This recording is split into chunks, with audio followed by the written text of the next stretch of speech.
Have you ever walked into a place and felt an inexplicable chill, as if something was out of place? Imagine a hidden bar where time seems to stand still, the patrons have blank stares, and each sip of a drink reveals a dark secret.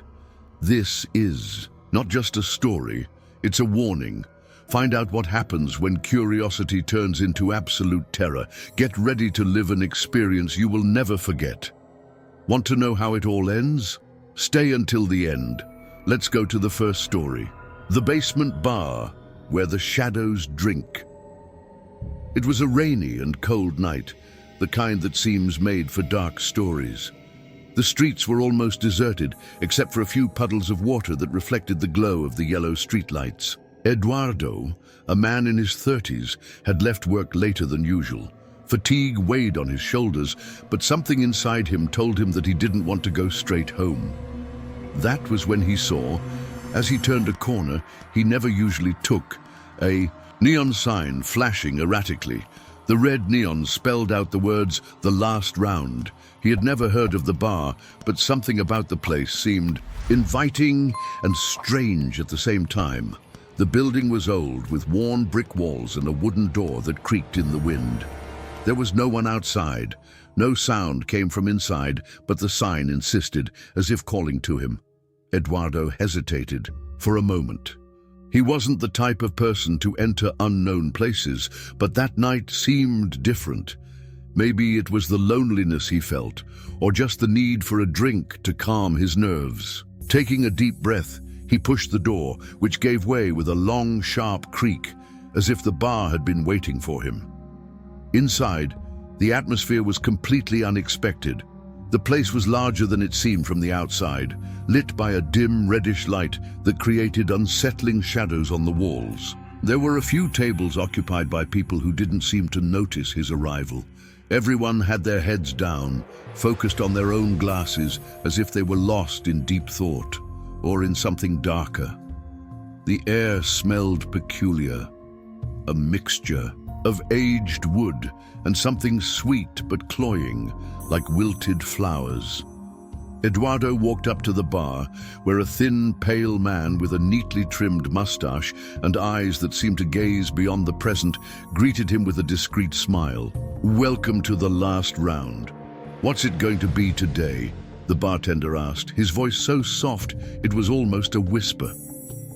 Eduardo noticed that the menu on the bar had no drink names, only words like redemption, oblivion, and destiny. He thought it was strange, but he figured it was part of some kind of eccentric concept of the place. "I'll have a redemption," Eduardo replied, not really knowing why he chose that word. The bartender smiled at him and began to prepare the drink, stirring the ingredients with almost hypnotic movements. Meanwhile, Eduardo looked around. The people at the tables remained silent, and he noticed something that made him freeze. There was no laughter, conversation, or any sound of glasses clinking. It was as if the bar was alive but lifeless. When the bartender handed him the glass, Eduardo felt a shiver run down his spine. The drink was a deep red color, like blood, and seemed to almost glow in the dim light. As he held the glass, he felt a strange warmth, as if the drink was pulsing in his hands. Still, he took the first sip, and it was at that moment that everything began to change. The taste was intense, a mixture of sweet and bitter that he had never experienced before. But it wasn't just the taste that surprised him. As soon as he swallowed, a feeling of dizziness took hold of him. The bar seemed to sway slightly, the lights flickering erratically. He blinked, trying to regain his composure, but what he saw next made him drop the glass. The walls of the bar seemed to be changing, transforming into something organic, pulsating, as if they were made of living flesh. The people at the tables began to slowly turn their heads toward him, their eyes empty and shining like pools of darkness. And it was at that moment that Eduardo realized that perhaps that corner, that sign, and that bar were not a simple coincidence. Before we continue with the video, just make sure you're already subscribed to the channel, because here We're going to bring you a series of videos like this one with incredible, terrifying stories for you. Here we go. Eduardo felt his heart beating fast, almost as if it wanted to come out of his chest. The walls of the bar pulsed slowly and rhythmically, as if the place were alive. Trying to compose himself, he looked away at the other customers, still sitting at the tables.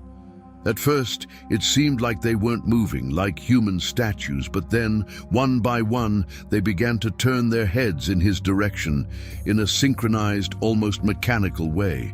The first one to look at him was a man in a suit, with extremely pale skin and a disturbingly wide smile.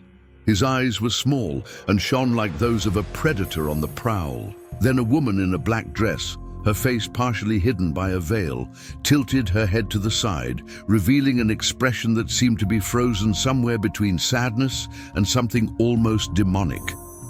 Each face Eduardo encountered seemed more bizarre than the last, and everyone stared at him without blinking, as if he were the only living thing in the place. Eduardo swallowed hard and looked back at the bartender, but the thin man simply continued polishing a glass, as if he didn't notice what was happening. "Something wrong, sir?" the bartender asked, in the same soft voice, but now it sounded a little more threatening, as if there was a second hidden meaning in his words. Eduardo wanted to answer, but his throat felt dry, as if all the air had been sucked out of the room. He tried to look away from the patrons and focus on something else, but as he did so, he noticed something even more terrifying. The customers didn't seem to be drinking or talking. They were just standing there. Their hands were holding glasses full of liquids that looked too thick, and none of them even made the gesture of lifting the drink to their lips. It seemed like they were waiting. That was when Eduardo noticed that further back there was a table different from the others, isolated in a dark corner of the bar. Sitting there were three figures who seemed to be even stranger than the rest. They wore clothes that did not match the current time, as if they had come from another era. One of them, a robust man, held a cigar that did not release smoke, but his expression was completely still, as if he had been frozen in time. Beside him, a young woman with long, disheveled hair stared at Eduardo intensely, with eyes that seemed to glow an incandescent red. Eduardo began to retreat slowly, but as he took a step back, he felt something touch his shoulder. He froze. There was no one behind him, but the sensation was unmistakable, as if icy fingers had held him for a brief moment. He turned quickly, but all he found was emptiness.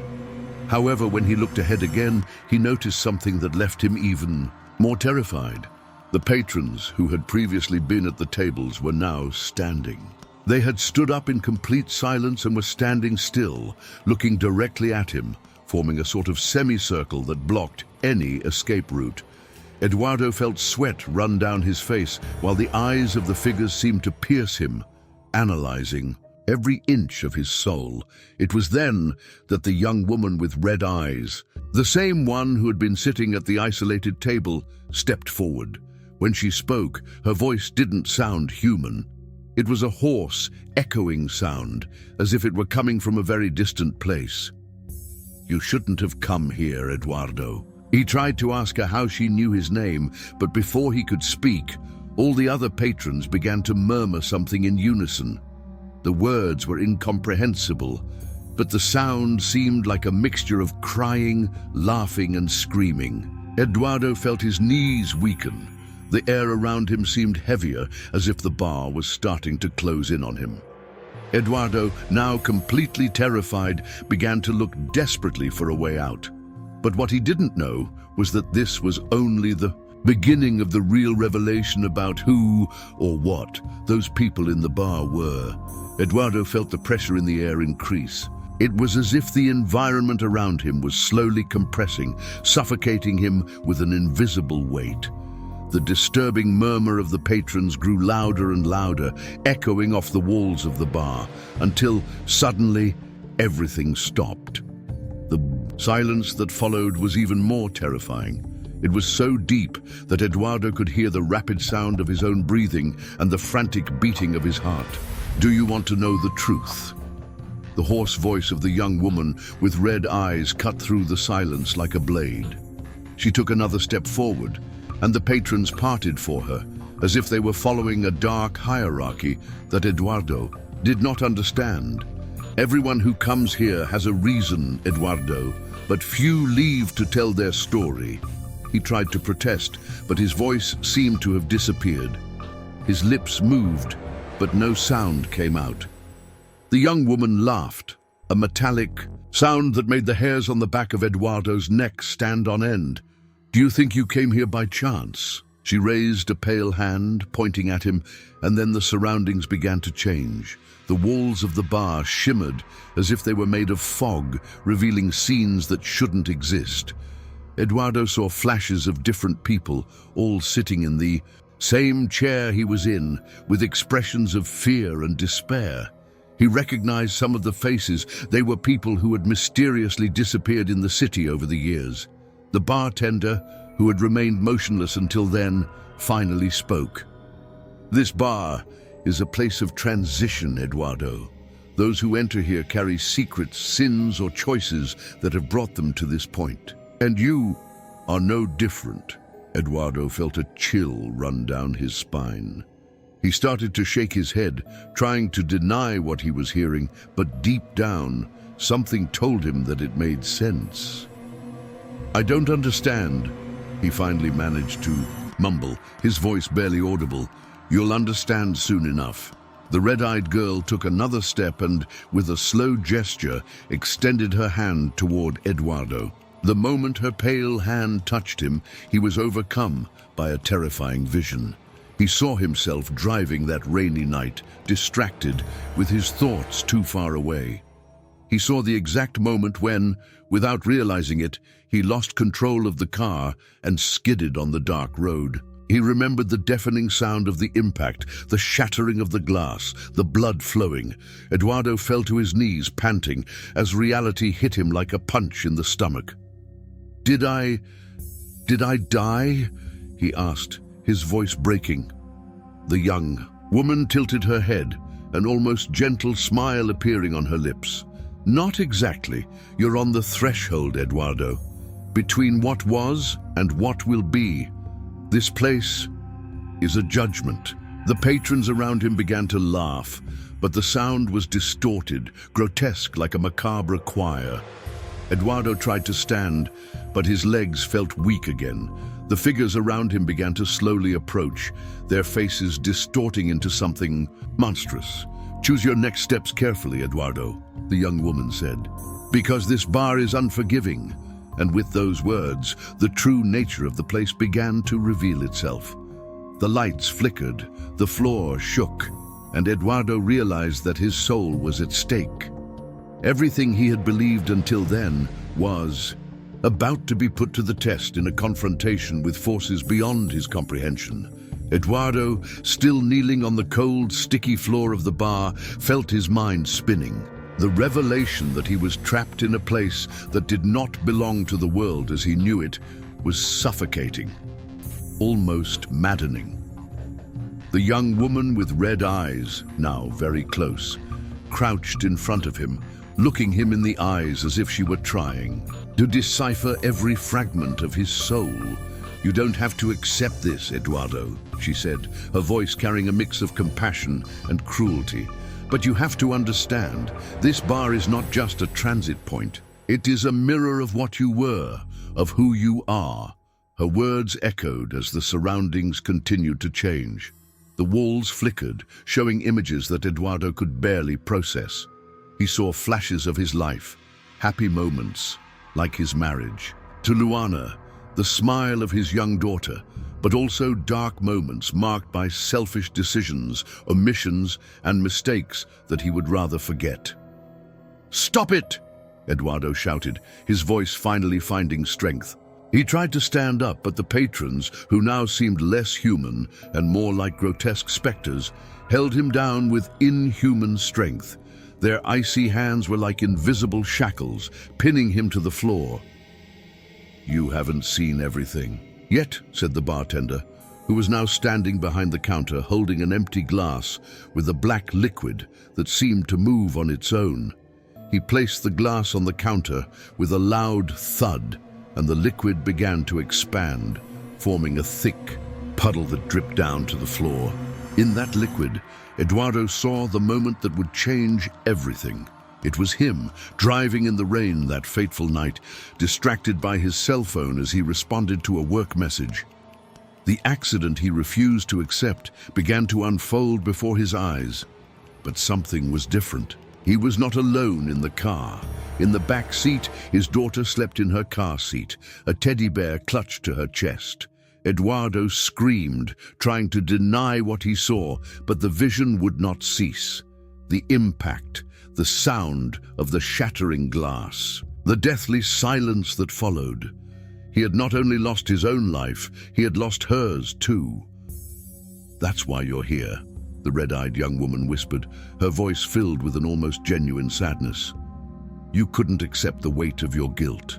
You couldn't face what really happened, and now this place demands that you do so." Eduardo felt tears stream down his face as the figures around him began to murmur, louder and louder, like a chorus of accusing voices. "I didn't know. I didn't mean to," he shouted. But his words seemed hollow, sinking into the heavy air of the bar. Suddenly, the bartender approached, holding the glass with the black liquid. He placed it in front of Eduardo and said, "Everything you have done, everything you have been, is here. Face it, or stay here forever." The bar now seemed alive, the walls pulsing like a heart, the faces of the figures transforming into something Eduardo could not comprehend. He knew he had to make a choice, but the weight of the truth almost paralyzed him. The young woman with red eyes raised her hand once more, pointing to the glass. "What you do now will decide your fate. It's not just about you, Eduardo. It's about what you can face, or what you will continue to run away from." Eduardo knew that the next step would define everything: his soul, his redemption, or his final fall into that place that forgave no one. So, had you ever heard of horror stories in a bar? Leave in the comments what you know about it, and if you believe in these stories. Continuing. And then, in front of the dark, pulsating glass, Eduardo closed his eyes. He took a deep breath, feeling every fragment of his life pass before his thoughts. He knew he could no longer run away. It was time to face the truth, no matter how painful it was. As he reached for the glass, the bar seemed to freeze in time. The silence, once deafening, became so heavy that Eduardo felt as if the air itself was pushing him down. But when his fingers touched the glass, the world around him exploded in light and shadow. He couldn't tell if he was falling or if he was finally rising. And then everything went silent. Now, I have to ask, what would you do if you were in Eduardo's place? Would you accept the truth, no matter how terrible it was, or would you remain forever trapped in a place full of regrets and shadows? Stories like this make us reflect on our own fears, on the secrets we try to hide even from ourselves. If you enjoyed this story and want to continue exploring such dark and fascinating mysteries, I invite you to join us on this journey. Press the like button, subscribe to the channel, and activate the bell so you don't miss any of the next videos. Because the scariest mysteries and the most chilling stories are just beginning. Let me know in the comments what you thought of this story and tell me, would you have the courage to face the truth like Eduardo? Your participation is very important so that we can continue bringing you stories that stir your imagination. And maybe something more. Thank you very much for watching, and until the next terrifying story, let's move on to the second story. The Whispers Bar, a toast to the unknown. Imagine you and your friends entering a seemingly ordinary bar, looking for a night of fun.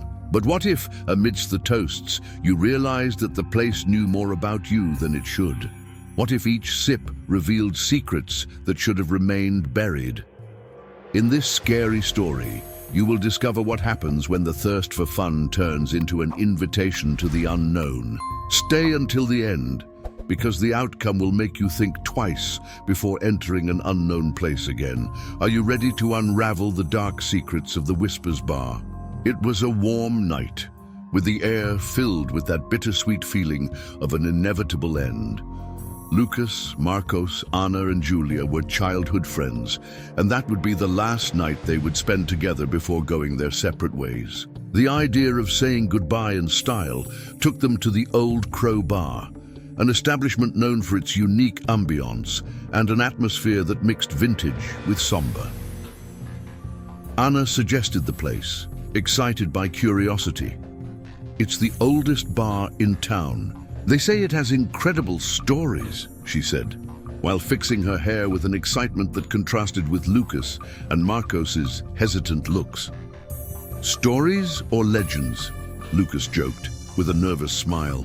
He was never a fan of old places, but he didn't want to ruin the night. When they arrived, the bar looked like something out of an old movie. The dark wooden facade had faded signs, and the dim lighting gave it an almost theatrical feel. Melancholic, music played inside, as if the instruments were crying with each chord. "Welcome to the past," Julia commented jokingly as she pushed open the heavy door. Inside, the atmosphere was even more peculiar. Iron chandeliers hung from the ceiling, casting shadows that danced on the walls. Old paintings with sepia photos of unknown faces filled the space. Some of the smiles in the photos were so subtle that they gave the impression that the subjects knew more than they were letting on. The four friends sat at a round table in the corner, near a jukebox that looked like it had never been played. The waiter, an elderly man with piercing eyes, approached slowly. "You chose a special night to be here," he said, as he placed the menus on the table. His voice was hoarse, and each word seemed to hang heavy in the air. "Why? Is there something special today?" Anna asked curiously. He didn't answer right away, but his enigmatic smile was more frightening than any answer could have been. "You'll find out," he murmured before walking away toward the counter. As the night wore on, the farewell atmosphere gave way to a strange tension. The clock on the wall seemed to move more slowly, and every little noise, the creaking of chairs, the whisper of music, the clinking of glasses, seemed amplified. Lucas looked at his friends and noticed something different. Anna was fidgeting, fiddling with the ring she wore on her finger, as if she were distracted. Julia stared at the jukebox as if she heard something coming from it, even though it was turned off. And Marcos? He stared at the counter, where the waiter continued to polish a glass that never seemed clean enough. Suddenly, Julia broke the silence. "Do you feel that?" she asked, her voice almost a whisper. "Feel what?" Lucas replied, although he knew exactly what she meant. It was as if the air had become heavier, as if something invisible was watching them. The feeling of being watched was undeniable. When the waiter returned, bringing their orders, he left 4 glasses of a reddish liquid on the table. "Courtesy of the house," he announced before disappearing again. The smell of the drink was sweet, almost sickening, but none of them dared refuse. "What's that drink?" Marcos asked suspiciously. Anna shrugged and took the first sip. "It's good," she said, although her expression showed something different. They toasted perhaps for the last time, without knowing that this toast would be the beginning of a night that would change their lives forever. The atmosphere at the Old Crow Bar was getting weirder by the minute. After the toast, the friends tried to resume their conversation, but it seemed impossible to ignore the growing feeling of discomfort. It was as if something invisible was surrounding them, lurking, waiting for the right moment to reveal itself. The waiter returned to the table without making a sound, moving with an almost supernatural lightness, as if he were not real. He stood, next to them, just watching, which made Marcos shift uncomfortably in his chair. "Do you need anything?" he asked, trying to sound casual, but his voice betrayed his nervousness. The waiter didn't answer. Instead, he tilted his head slightly, as if trying to listen to something far away. The friends exchanged confused glances, and Anna, always the brave one, decided to break the silence. "Is everything okay with you?" she asked. But the man just raised his hand, pointing to the old jukebox, which remained turned off. It was then that the jukebox made a sound, first a crack, as if something inside it was breaking. Then an old song began to play, melancholic and disturbing. It was a song that no one recognized, but that seemed to resonate directly in their bones. Julia grabbed Anna's arm, her hand shaking slightly. "I don't like this. It's like this music is talking to me." The waiter finally moved, but he did so abruptly that everyone was startled. He placed a folded piece of paper on the table and hurriedly left, disappearing behind the counter without making a sound. The way he walked was peculiar, almost floating, as if his feet weren't touching the ground. "What the hell was that?" Lucas asked, looking at the paper reluctantly. None of them seemed to have the courage to take it. Finally, Anna reached out and unfolded the piece of paper. The words were written in a shaky, almost childish handwriting. "You are in danger. Don't drink anymore." Anna read the words aloud, and everyone's blood ran cold. "This has to be a bad joke," Marco said, trying to disguise his fear with sarcasm. But Julia was pale, and Lucas kept his eyes fixed on the counter, where the waiter could still be seen with his back turned, polishing that same glass that never seemed to be clean. "There's something wrong with this place," Julia said, her voice a whisper. "I feel like he's not human." Before they could answer, the sound of the jukebox suddenly increased, so loud that it seemed to fill the entire bar. The music was chaotic, almost a cacophony, and the paintings on the walls began to vibrate. The waiter slowly turned to face them, and it was at that moment that they noticed something terribly wrong. His mouth was completely sealed, as if he had never had lips or teeth. He pointed at them with a trembling hand, and his eyes, which had been merely curious, were now as black as night, shining with an intensity that made Marcos take a step back. "I think it's time for us to leave," Lucas suggested, already standing up. But the doors of the bar, which had been so easy to open, were now locked. The handle wouldn't budge, no matter how hard they tried. Anna ran to one of the windows, but the glass seemed to be made of something much stronger, like steel. The waiter approached slowly, without making a sound, and pointed again at the jukebox. Now the images on the boards had changed too. The once calm faces were distorted into expressions of pure terror, as if they were screaming at someone who couldn't hear them. "What does he want from us?" Julia asked, almost panicked. But no one had any answers. They just knew that somehow they were trapped here, in the darkest bar they had ever seen, with a bartender who didn't need words to convey a terrible message. They were not safe. Trapped in that suffocating environment, the friends decided to remain calm. Despite the tension, they tried to act as if it was all just a strange coincidence, a bad joke played by the waiter or the bar owner. After all, it made no sense that such a common place could hide something so sinister. "Maybe we just need to do what he wants. Who knows, maybe then he'll let us go," Lucas suggested, looking suspiciously at the waiter, who remained motionless, watching from afar with his empty, unsettling eyes. Anna sighed, trying to lighten the mood.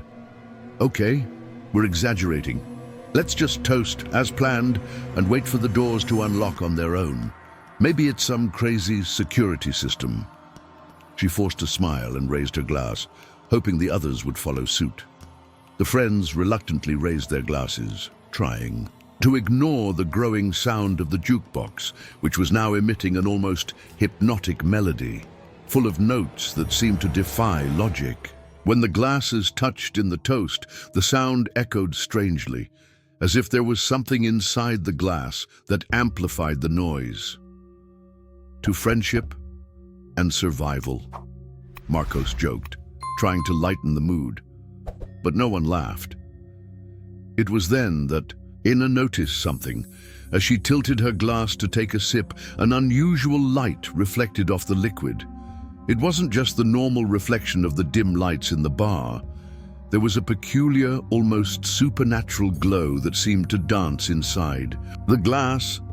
"Do you see this?" she asked, her voice full of dread. The others looked down at their own glasses and noticed the same thing, a shimmering glow, as if thousands of tiny light particles were floating in the liquid. It was fascinating and at the same time deeply disturbing. Lucas brought the glass closer to his face, trying to understand what he was seeing. This isn't normal. It's like there's something alive in here. Suddenly, the glow began to intensify. The liquid seemed to be boiling, making a soft popping sound. Julia dropped the glass on the floor, and it shattered into 1,000 pieces.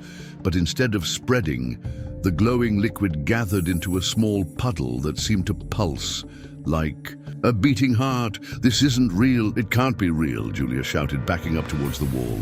The others stood frozen, watching as the liquid on the floor began to move on its own, forming small filaments that seemed to be trying to connect with each other.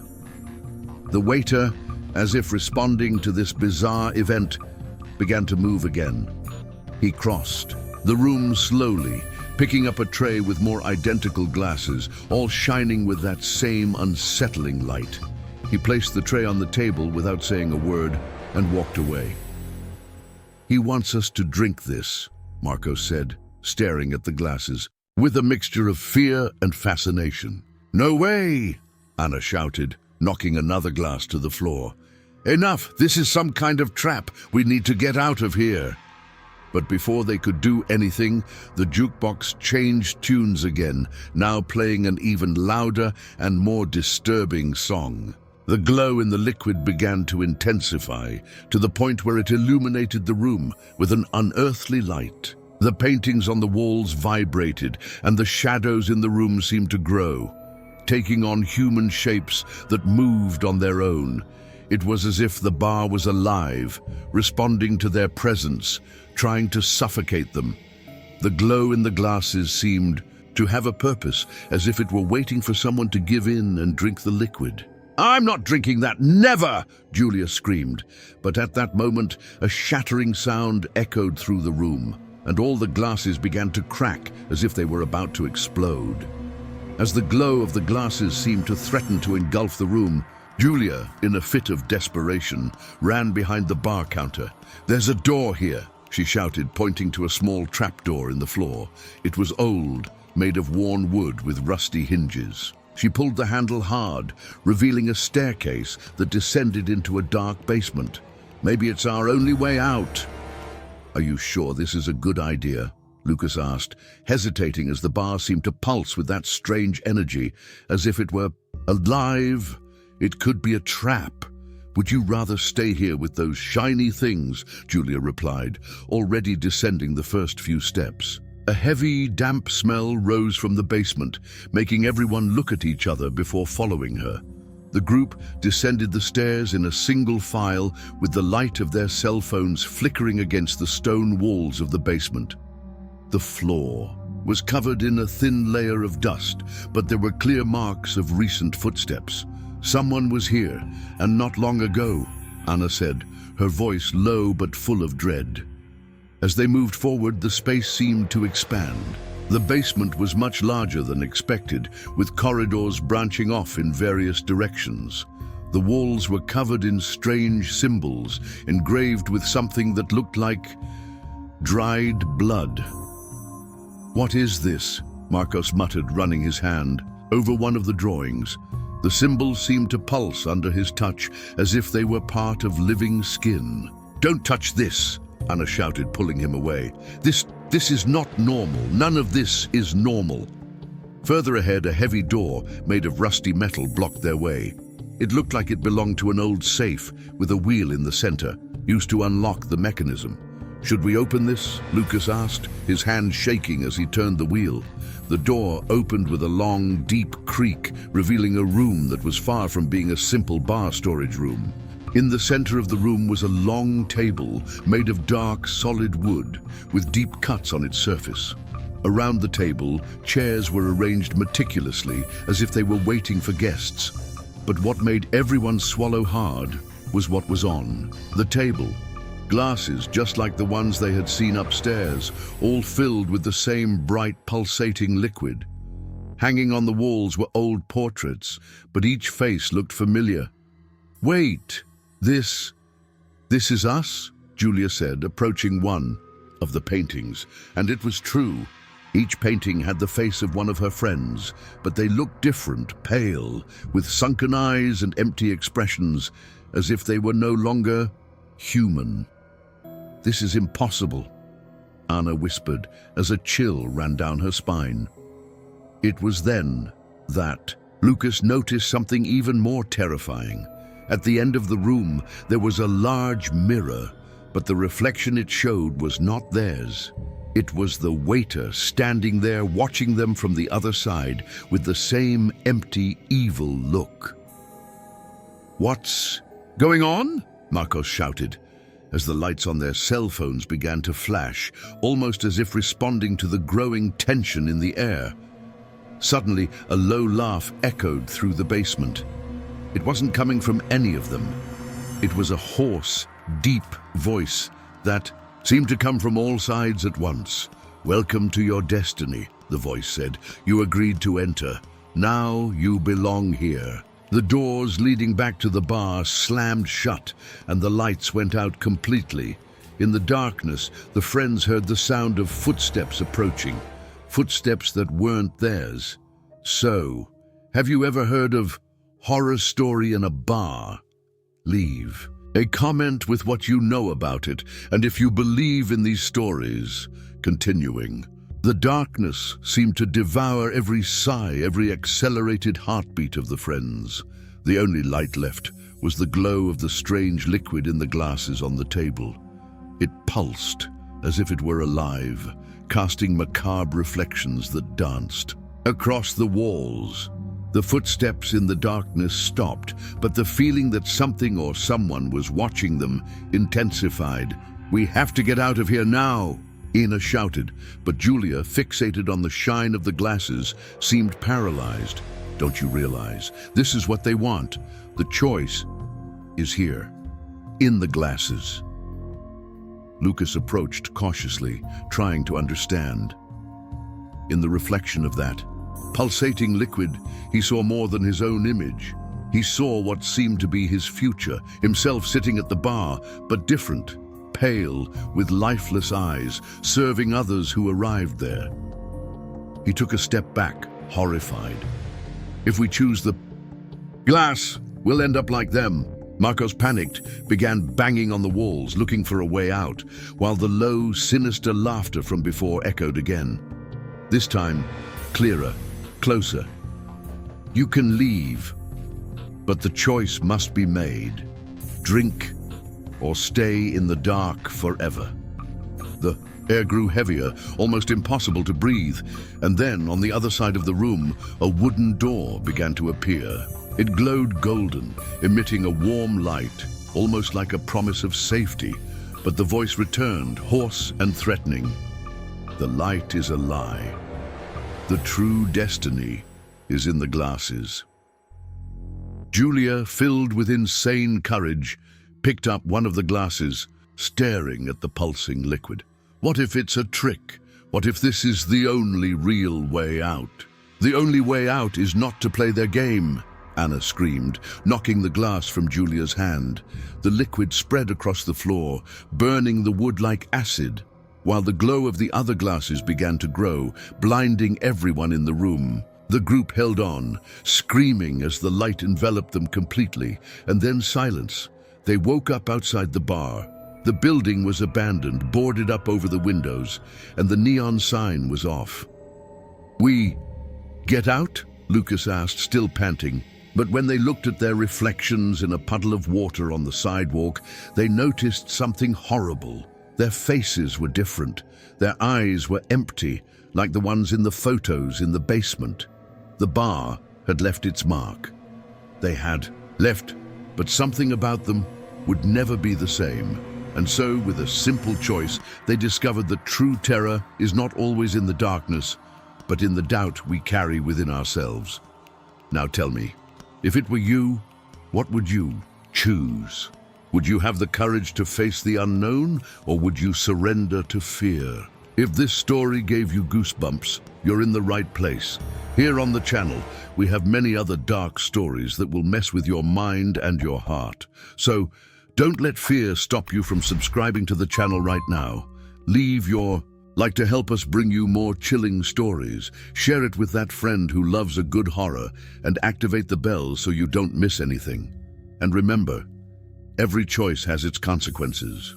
What will yours be?